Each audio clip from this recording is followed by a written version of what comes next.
Window AC की PCB testing.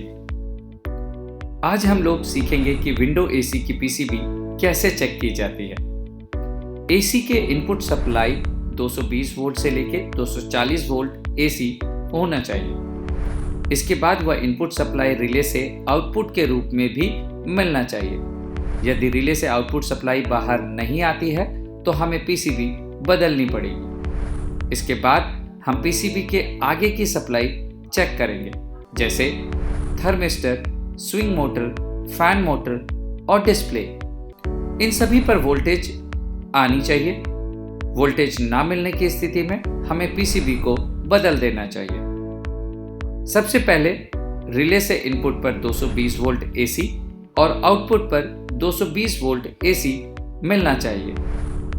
ना मिलने पर रिले को बदले अथवा पीसीबी खराब है तो उसे भी बदले।